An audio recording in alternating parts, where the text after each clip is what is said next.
was dull until you came. I was breathless when we first met. Couldn't keep my hands away. I was speechless when we first met. Yeah, you took the pain away. Didn't mind my scars, mend my broken heart. Life was dull until you came. Hey guys, welcome back to our channel. Today we're doing something just a little bit different. We really just want to put out some information about the 2-day Inca Trail to Machu Picchu, because there is some missing information out there, and if you're not an avid hiker, there's a lot of stuff you need to know.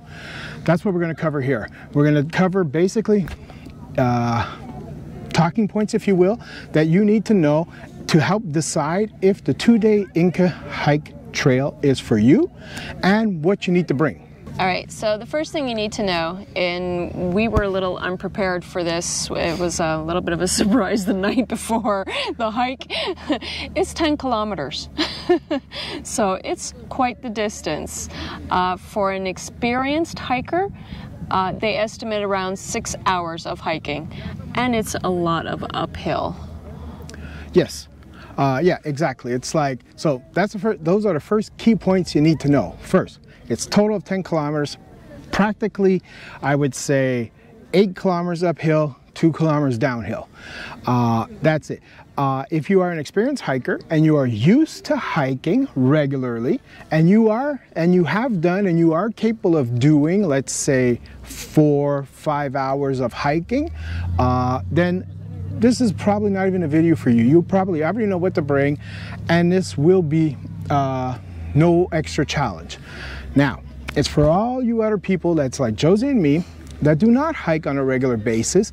We walk a lot, right? We're full-time travelers and everything, and so we're always walking within city limits and doing stuff like that and on tours. It's not the same as hiking, okay? So what you really need to know and judge is, are you capable of walking uphill for about 7 kilometers, 8 kilometers? And when I mean uphill, it's not dirt trails, it is rock steps and stuff like that. You are really in the Andes, in the mountains, and there is nothing easy about it. I do know that the information that we found, it's publicized this way. It says the 2-day Inca Trail to Machu Picchu is the easiest one for those that are not that great at hiking.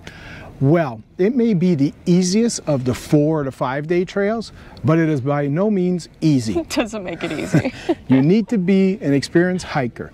Now, for us, we are not experienced hikers. And quite honestly, I'll tell you right now, spoiler alert, we should have never been on that trail. But we'll get a little bit more into that in a moment. All right, so the second thing, once you start, there's no turning around. There's no bus halfway saying, oh, I can take you back.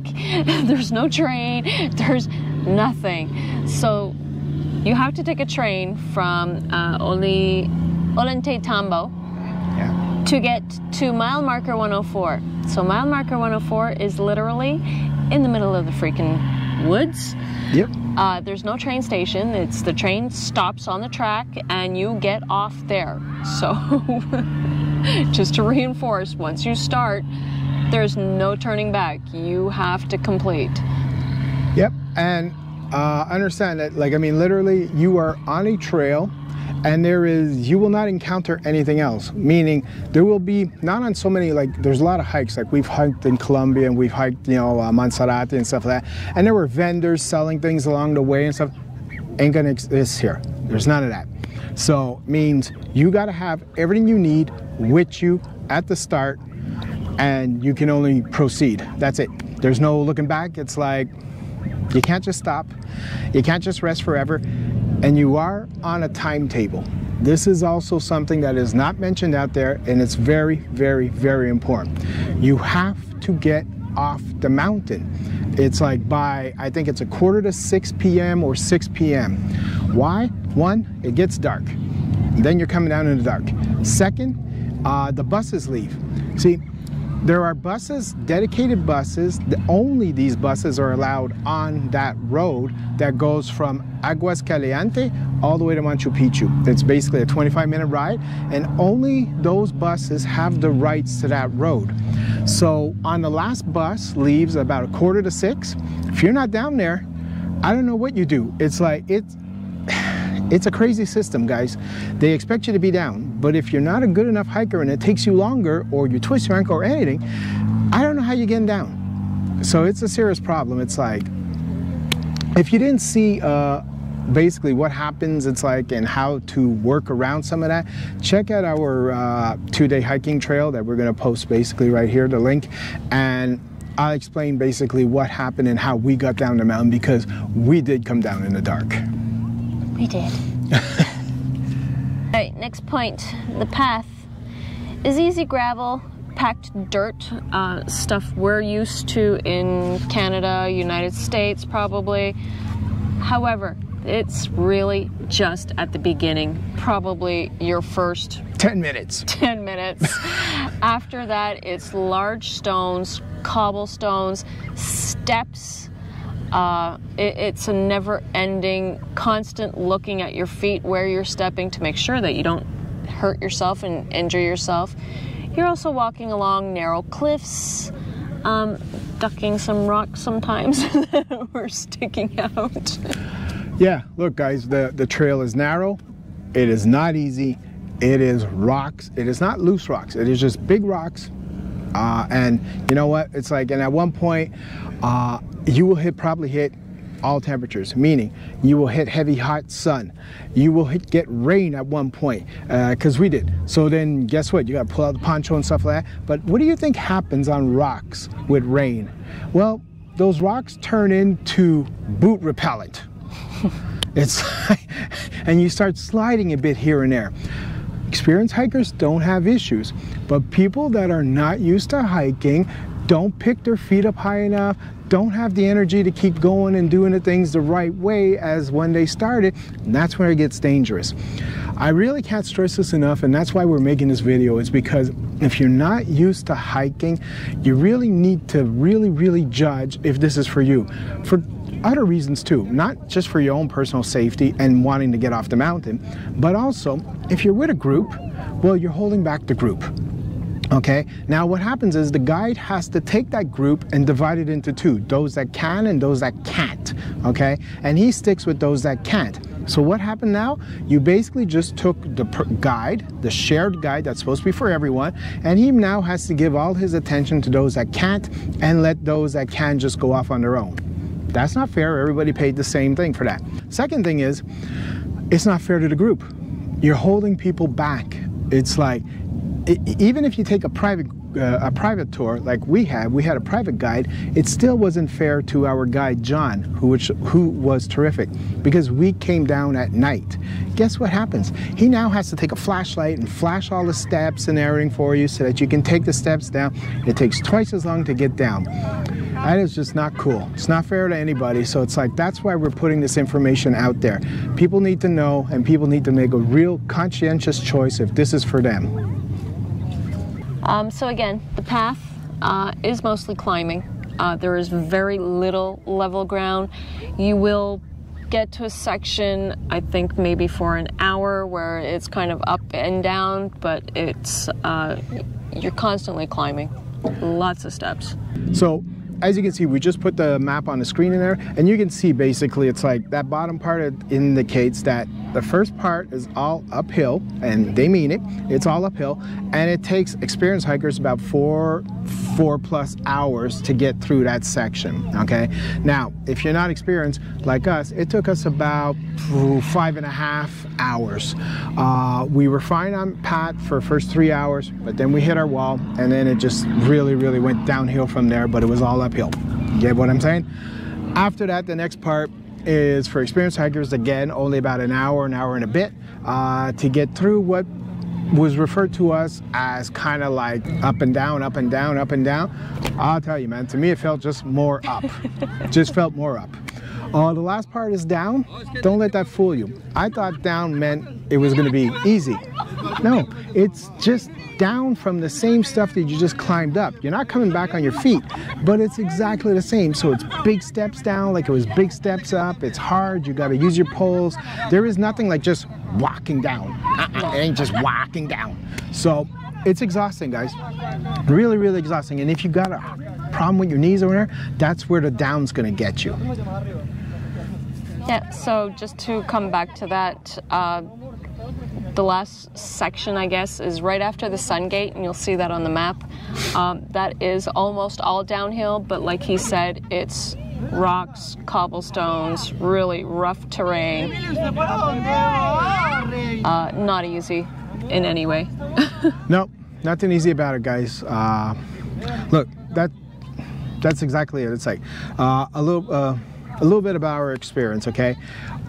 We went up. It took us 9 hours for the 6-hour trek, if you will, okay? So now, I don't know about you guys, but if you're not an experienced hiker, I'm certain you did not sign up for 9 hours of hiking. It's like, and it's 10 kilometers. You're covering a total of 10 kilometers, which is, you know, we can walk 10 kilometers in the city, all the stuff, no problem, doing tours, everything. It does not translate to Andes hiking. It's just not the same, guys. 10 kilometers is a big deal. Yeah, it took us 9 hours. We came down in the dark. That was a lot more dangerous. Wasn't fun. And quite honestly, for us, after we hit our wall and then push past that a little bit, we were really kind of just like The Walking Dead. We were just zombies on the mountain trying to get through because you have no choice. You have to push forward. So quite honestly, my whole body just shut down, my mind, everything, and it was just using my legs, and it was just moving my legs, and we were just going through it, and we didn't get to enjoy the Sun Gate because we got there late. Fog kicked in. We were exhausted, too exhausted to enjoy the scenery. That's disappointing because the whole point of going up and doing these hikes is to be able to, at all these stop points and viewpoints and all of these ruin spots, to be able to enjoy them, take your pictures, and really, you know, feel connected that you did this and feel a sense of accomplishment when we just wanted to get down that mountain. Yeah. So, you know, take that, you know, really evaluate if this is for you.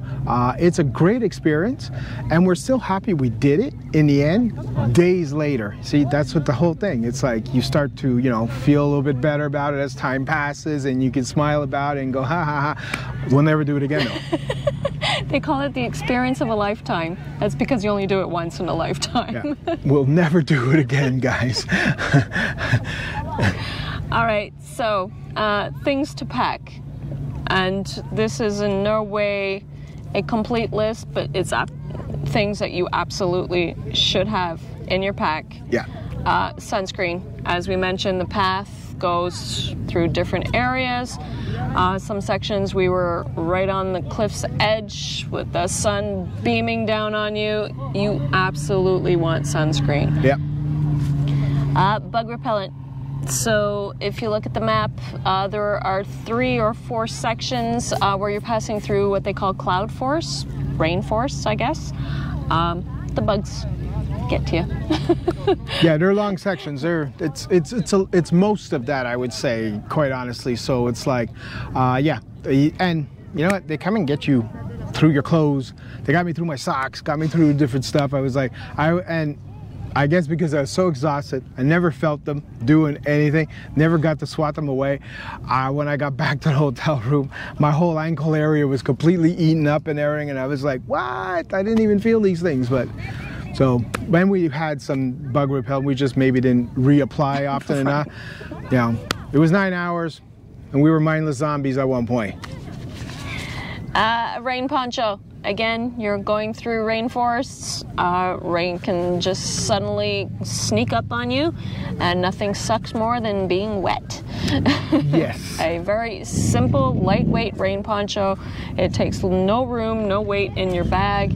but you are so happy when you need it. Yeah, and it covers your backpack and everything, so everything stays dry, and quite honestly, it's quite comfortable for that part because it goes past like your knees most of the time, so it really does keep practically everything dry.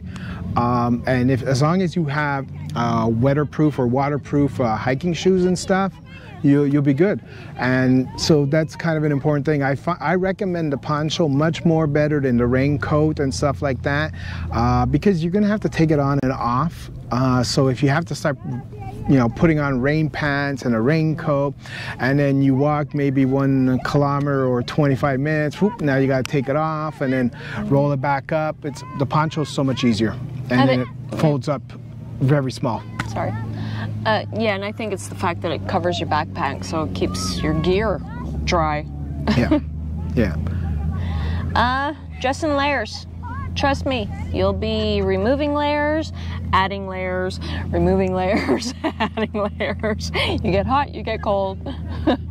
Yeah. Make sure you have layers, so like tank top, t-shirt, sweater, jacket. Trust me, you will use all the layers. Have a flashlight, just in case you come down in the dark. Another important part, water. So we misread.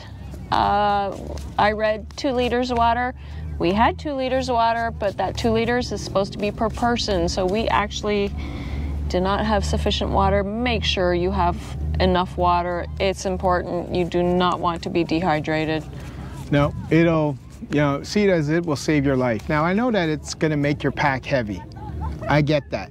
And with everything that we just said that you have to bring, and bug repellent and sunscreen and everything, and let's not, this is a 2-day hike process, right? Which means you're spending the night in a hotel. The next day you're going to visit Machu Picchu, so you need clothes for that. You don't want to wear the same clothes that you just spent, call it like a whole year's worth of sweat and tears and everything of trying to hike up the trail in there, and so you want to change the clothing. So obviously, you want to get the smallest pack possible, but don't skimp on the water. You need it. It's required. We dehydrated, and we dehydrated, and we're so cramped up, our muscles and everything, that when we went to the hotel room and to sleep, we kept having to get out of bed because our feet were cramping up and stuff, because we were so dehydrated, and no matter how quickly we drank water, we weren't rehydrating quick enough, the muscles. So we had to keep getting out of bed because it was hurt so much, get back in bed. It was like, that's a pretty crappy night, guys. That's dehydration to a certain level that, you don't want. Our mistake, that's why we're putting it out there. Bring enough water. If you have to leave, you know what? I'll pick water over bug repellent and sunscreen any day. And the last item on my list is maybe more for the ladies than anything else, toilet paper. So there are 2 rest areas that have toilets along the trail. Don't think you're getting Sheraton-style bathrooms. It's what they call a squat toilet. They're disgusting. It's a hole in the ground, you're squatting, there's no toilet paper. It's disgusting, okay? You don't want to have to use the washrooms. It's disgusting. So be forewarned on that part. That's all I have. Hiking poles. Yes. You're gonna want hiking poles. Yeah, they save your back. And I think they pretty much save your life a lot of times too. It's like, now, again, if you're experienced, you know what you need and everything, if you're used to hiking and hiking long distances, but you really, I can't stress this enough, you really need to decide if you are capable of hiking 6 hours. If you are, great, all the best for you.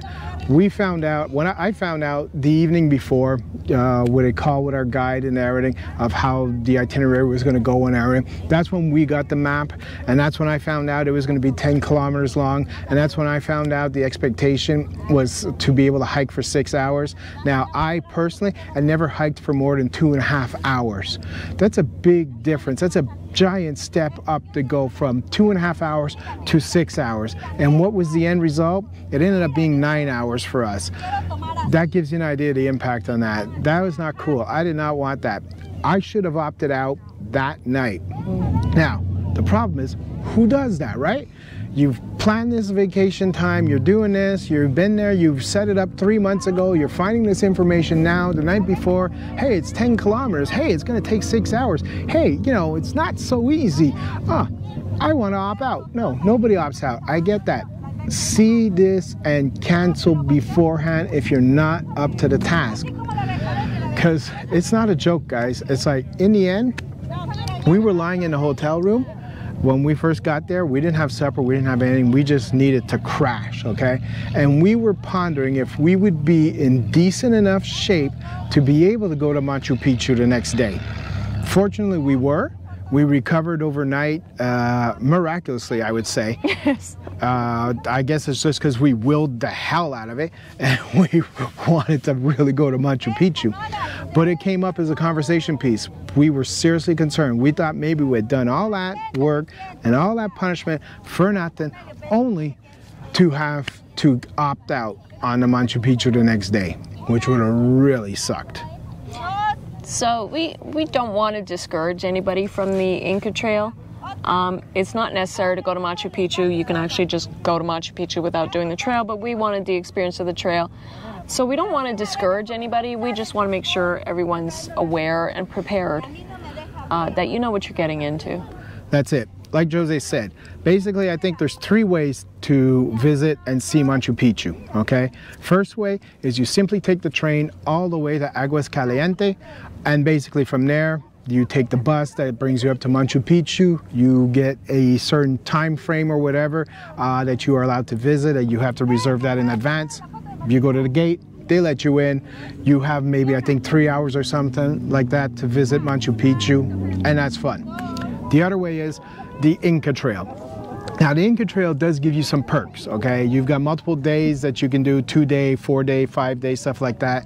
So the Inca Trail is really cool if you're a great hiker. Now, what that gives you is all the free time that you want at Machu Picchu. You're not on a schedule. You can come in and go as you like with Machu Picchu. So if you finish on the second day, if people would have finished, let's say in 5 hours, they can visit Machu Picchu right away that evening, catch the sunset, do different stuff like that.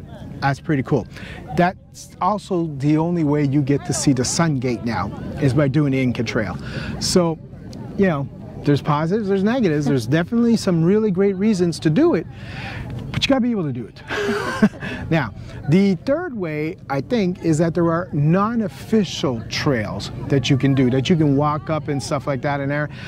They're not the official Inca trails. Apparently they cost much less, because yes, the official Inca trails do cost considerably more to do the whole process there, but none of this is cheap. The reason none of this is cheap is because the train charges about $75 or $80 one way US to get there, so it's there and back, so that's like $160. You got to take a hotel room, so that's maybe, let's say, another $100, $150 US. Access to Machu Picchu, the bus up, everything. All these things add up to somewhere probably in the neighborhood of $400 US per person, and when you add that, and then like the service that we took was Machu Picchu tours with John. Look, he's not making a fortune off of this, because it's like he only charges $500 US per person, and he spends 2 days with you, and your meals are included and everything. So, you know what? That's a good deal. At first you go, what, $500 a person US? Yeah, but when you add up all the things and you figure it out, it's like, John's not making much. It's like, it's a good deal. Yeah, it's a good deal, and he gives you a great service, and he's a heck of a guide. John and his was whole fantastic. Team. Yeah. So, you know, we can't thank him enough either for getting us down the mountain, because we bit more off than we could chew. So thanks to John for getting us home safe, and we did have an amazing time in Machu Picchu on the next day. All right. So if you like what you saw, you know what to do. Click the button down below, Ding. the thumbs up, notification, likes, subscribe. I hope you guys enjoyed our backdrop too. Huacachina, that's another location you guys should definitely check. We thought this would be fun to shoot this here. Hope you guys enjoyed the scenery when we talking heads were just talking at you guys. You had something else to look at besides our pretty faces. Bye for now, guys. Catch you in our next video.